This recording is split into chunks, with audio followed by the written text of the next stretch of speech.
আহা কি আনন্দ! আরে ও গোপাল দাদা, গোপাল দাদা, এই সকাল সকাল কে আবার পিছু ডাকলো? আরে আমি গো আমি। আমি তো আমি নামে কাউকে চিনি না।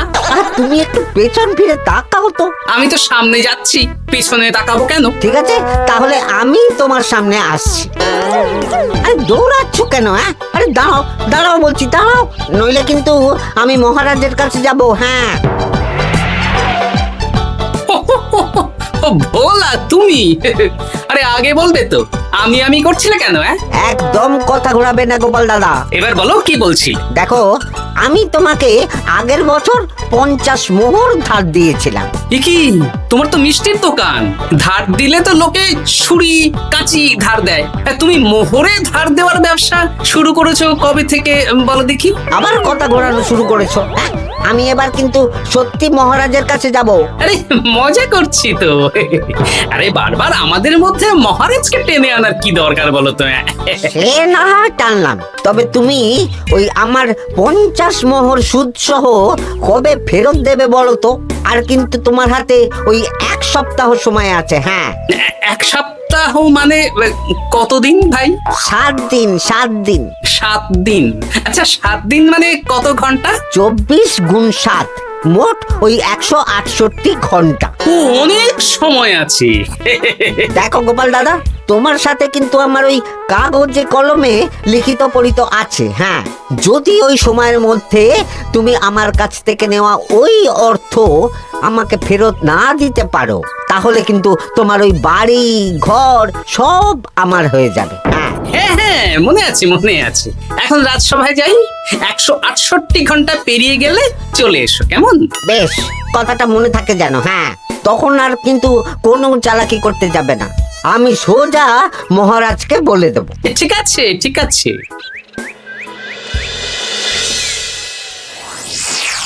দেখুন মহারাজ, নিজের চোখেই দেখুন, সবাই হাজির, শুধু গোপাল ধা। সত্যি গোপাল ইদানিং আবার দেরি করে আসা শুরু করেছে। ওকে আচ্ছা করে ধোলাই দিন, তাহলেই চলে আসবে। কাজের কাজ তো কিছু করে না, শুধু বসে থাকে, তাতেও এই। যা বলেছেন মন্ত্রী মশাই। আমার মতে গোপালকে রাজসভাতেই বেঁধে রাখুন, তাহলে আর বাড়িতে যেতেও হবে না, আর দেরি করে আসবেও না। রোজ রোজ গোপাল করে রাজসভায় আসতে দেরি, তাই এবার তার পায়ে পড়াতে হবে বেড়ি। এই তো মহারাজ চলে এসেছি। আর বলবেন না, রাস্তায় ভোলা ময়রা চেপে ধরছিল। থাক, আর অজুহাত দিতে হবে না। নেহাত ভাগ্যের জোরে এই রাজসভার চাকরিটা পেয়েছিল। মহারাজ ভালো মানুষ, তাই তোমাকে পুষছেন। আচ্ছা আপনি কি বলতে চাইছেন কি? আমি বলতে চাইছি যে মহারাজ যদি তাড়িয়ে দেন, তাহলে তোমার কি কিছু করে খাওয়ার যোগ্যতা আছে গোপাল? আপনার নিজের যোগ্যতা আছে? আছে বলেই মুখ ফুলিয়ে বলছি। হ্যাঁ, মন্ত্রী এটা একটা ভালো প্রসঙ্গ তুলেছে।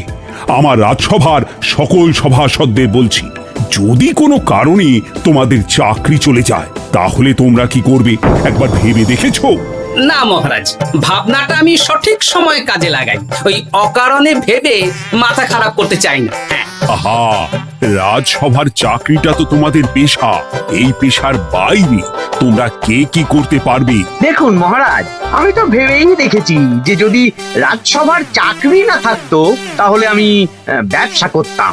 আমি মহারাজ যদি বিজ্ঞানী না হতাম, তাহলে শিক্ষা দান করতাম। আমি তো ছবি আঁকতাম, কলম না থাকলে আমি তুলি ধরবো। আমি কামারশালায় কাজ করতাম। আমার তো ছোটবেলায় মূর্তি বানানোর শখ ছিল, আমি মৃৎশিল্পের কাজ করতাম। কি গোপাল, এবার তুমি বলো। সবাই তো কিছু না কিছু বিকল্প ভাবনা চিন্তা করে রেখেছে। দেখুন মহারাজ, অনেক ভেবে দেখলাম আমার কাজ তো ভাড়ামো, তাই আমি লোক হাসিয়েই পয়সা রোজগার করব। আর বিশেষ কোনো গুণ তো আমার মধ্যে খুঁজে পাচ্ছি না মহারাজ। বেশ, আমি একটা ছোট্ট পরীক্ষা নেব। আজকের পর থেকে আগামী 7 দিন, আর এই 7 দিন তোমরা তোমাদের যা মন চায় সেটা করে রোজগার করবে। আমি তো খেতে ভালোবাসি। তাহলে খাবে। গোপাল হয় মুখ খুলে থাকে, নইলে চোখ বন্ধ করে। ও শুধু দুটো কাজই ভালো করতে পারে। আর 7ম দিনের শেষে বিচার হবে কে কত রোজগার করেছে। যার রোজগার সবচেয়ে বেশি হবে তাকে আমি দেব 100 মোহর উপহার। আর মহারাজ, যে সবচেয়ে কম রোজগার করবে তার বেতন থেকে আগামী 10 মাস 10 মোহর করে কাটা হবে। কি রাজি তো? হ্যাঁ, রাজি রাজি। আমি জানি যে গোপাল ফুটো করিও রোজগার করতে পারবে না, তাই গোপালই হারবে।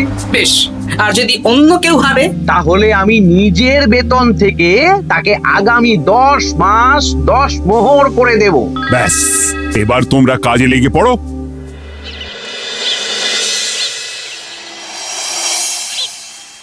এ কি গিন্নি, আজকেও নিরামিষ? হ্যাঁ, আজকেও নিরামিষ খেতে হয়। হ্যাঁ, রোজই তো কিছু না কিছু একটা লেগে আছে তোমার। আমাদের পুরো শরীরটাই তো আমিষ। হ্যাঁ, তাহলে আমিষ খেতে বাধা কিসের বলো দেখি?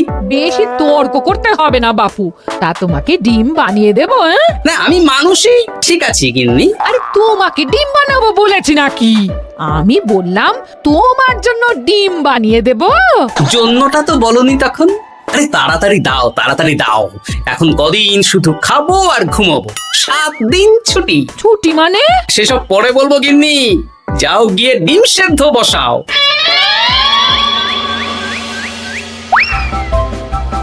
আরে করছোটা কি?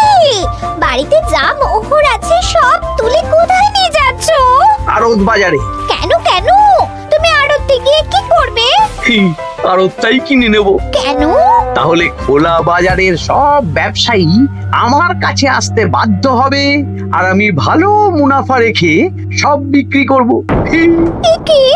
রাজবাড়ি সুখে চাকরি ছেড়ে দিলে নাকি? না না না, এখন 1 সপ্তাহ ব্যবসা করে মহারাজের কাছে আমার যোগ্যতা প্রমাণ করব। সব পরে বুঝিয়ে বলবো। হ্যাঁ, আমি আপনাকে সব শিখিয়ে দেব। তাহলে ভাই ওই আগামীকাল সকাল থেকে কাজে লেগে পড়বো, কেমন?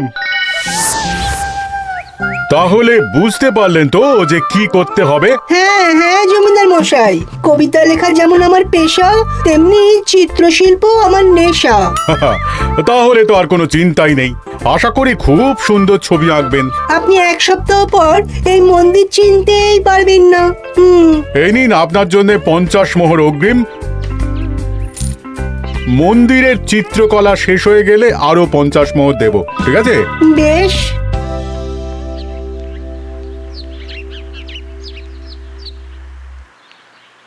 এই হাত চালা, হাত চালা। হাত পা সবই তো চালাচ্ছি মন্ত্রী মশাই। আপনি এত শাকসবজি আনাজ দিয়ে করবেনটা কি? আমি এখন 7 দিন কৃষ্ণনগরের বাজার নিয়ন্ত্রণ করব, তাই সব জিনিসপত্র আড়ত থেকে আমি নিজেই কিনে নিয়েছি। এবার সাধারণ বাজারের দোকানদাররা আপনার কাছে আসবে। কাল সকাল থেকে শুধু মোহর গুনবো।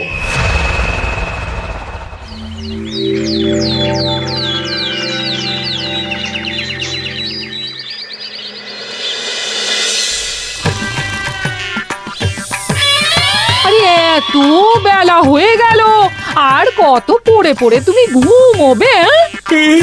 এত লম্বা ছুটি পেয়েছি, এখন তো বিশ্রাম নিতেই হবে গিন্নি। কিন্তু পুকুর ঘাটে গিয়ে তো আমি অন্য কথা শুনলাম। তুমি আবার কি শুনেছো? তোমাদের মহারাজ নাকি বলেছেন আগামী 1 সপ্তাহ তোমরা সকল সভাসদেরা ওই সকল সভাসদেরা নিজের ইচ্ছে মতো কাজ করে রোজগার করব। আমার কাজ তো ভাড়ামো করা, তাই ভাড়ামোর সুযোগ এলে সেটাই করব। কিন্তু যদি সুযোগ না আসে, তাছাড়া যার রোজগার সবচেয়ে কম হবে তার তো বেতন থেকে 100 মোহর কাটা হবে গো। এই খবর পেয়ে গেছো? বাবা, পুকুর ঘাট না পরনিন্দা পরচর্চা কেন্দ্র? হ্যাঁ, ওসব বাজে কথা বাদ দিয়ে কোনো কাজ শুরু করো, কাজ শুরু করো। এরকম গা এলিয়ে শুয়ে থাকলে ভগবান এসে তোমাকে পয়সা দিয়ে যাবে না গো। গোপাল দাদা, ও গোপাল দাদা, বলছি গোপাল দাদা, কি খবর গো? এই তো গতকাল তোমার সাথে কথা হলো, আজ একেবারে বাড়িতেই চলে এসেছো। তোমার যা হালচাল তাতে তো মনে হচ্ছে ওই কদিন পরে বাড়িটা আমারই হবে। আর সেই আশাতেই বসে থাকো। এই ভোলাময়রা এসেছে কেন গো? এসব কি বলছে? মা ঠাকুরুন, আপনার কাছে আর কি লুকাবো? বহুদিন আগে গোপাল দাদা আমার কাছে 50 মোহর ধার নিয়েছিল। সেই ধারের থেকে 5 মোহরা এখনো আমাকে শোধ করেনি। সে কি? হ্যাঁ, শর্ত অনুযায়ী যদি গোপাল দাদা আগামী ওই 6 দিনের মধ্যে ধার না শোধ করতে পারে তাহলে এই বাড়ি আমার হয়ে যাবে। তুমি আমাকে এত বড় কথা লুকিয়ে রেখেছো? হ্যাঁ, না আমি বলবো বলবো করে বলা হয়ে ওঠেনি আর কি। এবার আপনি দেখুন গিন্নিমা কি করবেন। ভিটে মাটি ছেড়ে কোথায় গিয়ে উঠবেন দেখুন। কি গো, এতেও তোমার হুঁশ হয় না? হ্যাঁ? ধুর, এই অযথা চিন্তা করো না তো, কিছু না কিছু একটা হয়ে যাবে।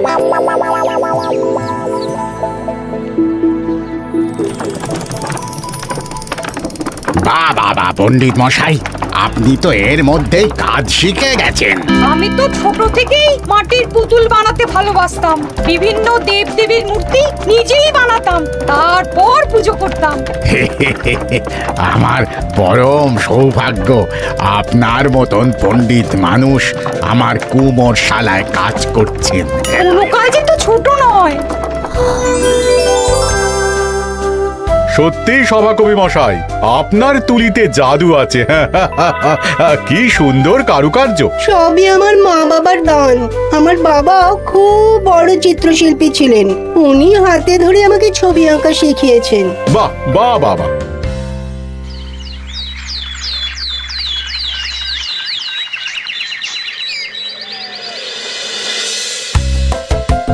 এই যে পুটি, আজকে তো একটা মজার জিনিস শেখাবো।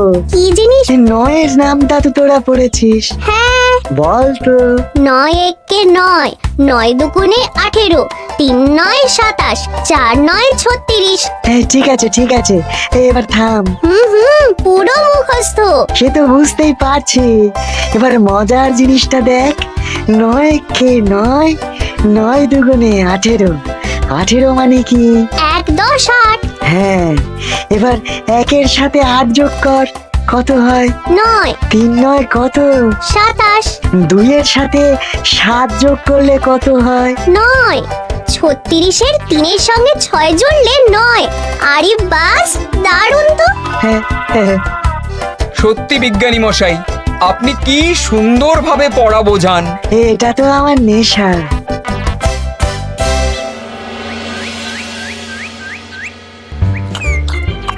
বলছি, তুমি তো দিব্যি বাড়িতে বসেই আছো। হ্যাঁ, কিছুই তো করছো না। সত্যি বলো তো, তুমি ভাড়ামো ছাড়া আর কি কিছু করতে পারো? হ্যাঁ, এই আদেশ করতে পারি।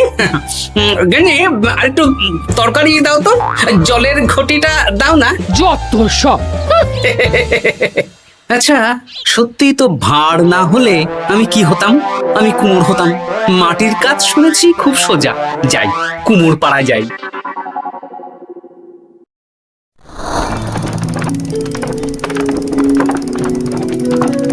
আমার কি সৌভাগ্য, রাজসভার 2 সভাসদ আমার সঙ্গে কাজ করছে। আচ্ছা, এইভাবে ঘোরাবো? এই যা, হলো না হলো না।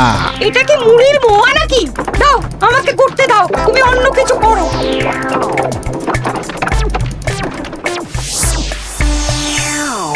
বলো গোপাল দাদা, কি দেবো? মুড়ির মোয়া, তিলের নাড়ু? আমি কিনবো না গো, বানাবো। হ্যাঁ, কি বানাবে? ওই মুড়ির মোয়া। কদিনের জন্য আমার একটা কাজ দরকার, বুঝলে? তা বেশ, তাহলে এসো, এই পিছনেই আমার কারখানা। গুড় মুড়ি সব রাখা আছে, বানাও। এই দেখো, এই যে গুড়ের হাঁড়ি আর ওই যে মুড়ির বস্তা, এবারে বানাও। বেশ, আমি তবে সামনে দোকানটা সামলাই।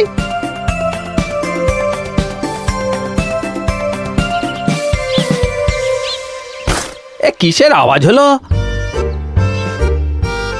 আরে আরে আরে, এ কি করলে গোপাল দাদা? আর বলো না, ওই গুড়টা ঢালতে গিয়ে হাঁড়িটা হাত ফসকে পড়ে গেল। এই তুমি যাও তো, তোমাকে কিচ্ছু করতে হবে না, যত সব বিপদ বাড়ানো।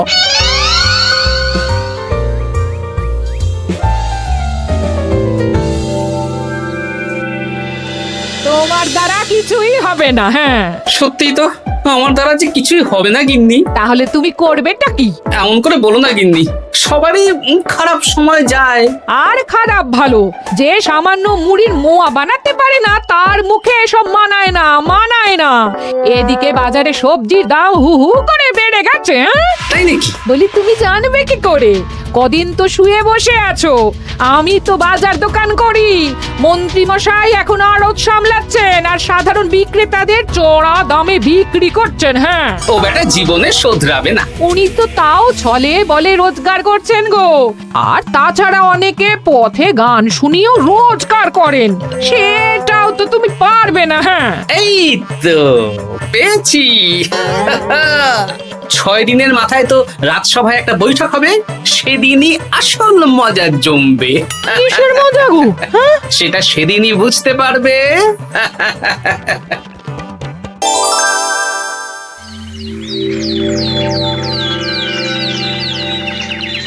তারপর বলো, আজ তো ষষ্ঠ দিন, আজ অবধি তোমরা কে কত কত রোজগার করেছ? মহারাজ, আমি এখনো অবধি 200 মোহর। বাহ বাহ বাহ! আমি মহারাজ 15 মোহর। আমি 5 মোহর। বিভিন্ন বাড়িতে বাচ্চাদের পড়াচ্ছি, শিক্ষাদান করছি দিনরাত। সেনাপতি, আমি 10 মোহর পেয়েছি, আরো পাবো। আমি 50 মোহর অগ্রিম পেয়েছি, আরো পাবো আগামীকাল। বাহ বাহ বাহ! সবাই তো ভালোই রোজগার করেছো। আর গোপাল, তুমি বলো। মহারাজ, আমি এখনো অবধি কোনো রোজগার শুরু করিনি। আমি আগেই বলেছিলাম গোপাল একটা কানা করিও রোজগার করতে পারবে না। আসলে মহারাজ, আমি আজ সকালেই আমার প্রতিভা খুঁজে পেলাম। তোমার আবার কি প্রতিভা? আমি ভালো গান গাইতে পারি মহারাজ। আমার ছোট্টবেলার ইচ্ছে ছিল আমি রুদ্ধদ্বার সভা করব, গান গাইবো, আর দর্শক বা শ্রোতারা আমার গান শুনে আমাকে পয়সা দেবে। বাহ বাহ বাহ! তা শোনালি না কেন? আমি চাই আপনারা সবাই আমার বাড়িতে আসুন, আমার গান শুনুন। এই না না না না না, তোমার গান শুনে অর্থ ব্যয় করতে পারবো না গোপাল। যদি শোনাতে হয় তো বিনামূল্যে শোনাও।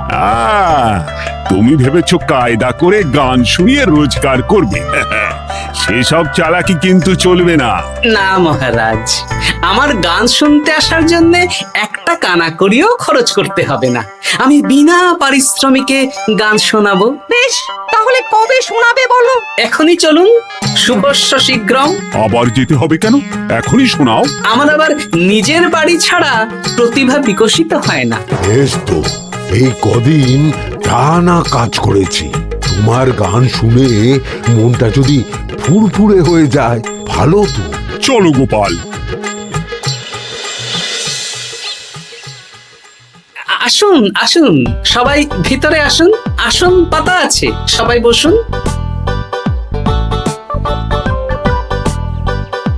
নাও, এবার গান শুরু করো। দাঁড়ান মহারাজ, আমার গান আমি বাইরের লোককে শোনাতে চাই না। কু কু বাবা, আবার কোকিলের মতন আওয়াজ করছে। কু।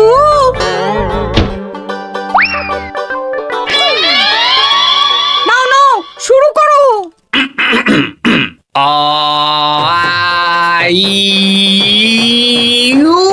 ওরে বাবা রে বাবা!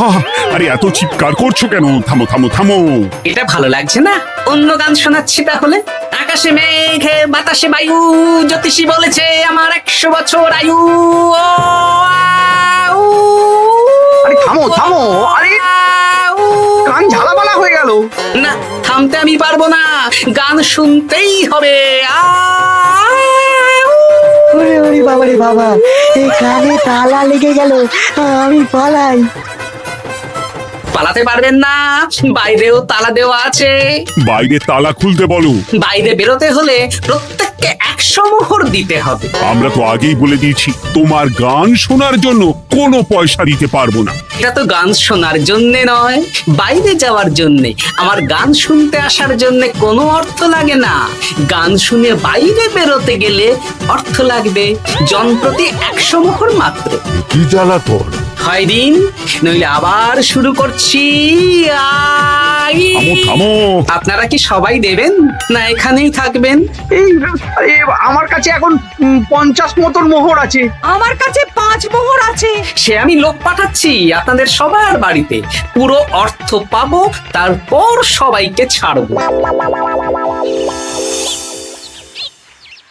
আচ্ছা, এটা কি ঠিক করলে গোপাল? দেখুন মহারাজ, আমি কথা নিয়ে খেলি। সব সভাসদেরা 6 দিন খেটে যা না রোজগার করেছে, আমি শুধু বুদ্ধির জোরে আর ভাড়ামো করে ঘন্টা খানিকের মধ্যে তার থেকে বেশি রোজগার করে নিলাম। যদিও এখনো একদিন সময় আছে। সত্যি গোপাল, তোমার বুদ্ধির জবাব নেই। মন্ত্রী মশাই, যে সবচেয়ে কম রোজগার করবে আপনাকে কিন্তু তাকে আগামী 10 মাস 10 মোহর করে দিতে হবে। হ্যাঁ নয় হ্যাঁ, এরকমই তো তুমি মুখ বড় করে বলেছিলে। গিন্নি, কই গো, ভোলাকে ডেকে আনো, ওর ধার আজকেই শোধ করে দেব। হ্যাঁ, যাচ্ছি। হ্যাঁ, আমরাও যাচ্ছি। গোপাল, কালকে রাজসভায় এসে তোমার পুরস্কারের অর্থটাও নিয়ে যেও। সে তো নিশ্চয়ই।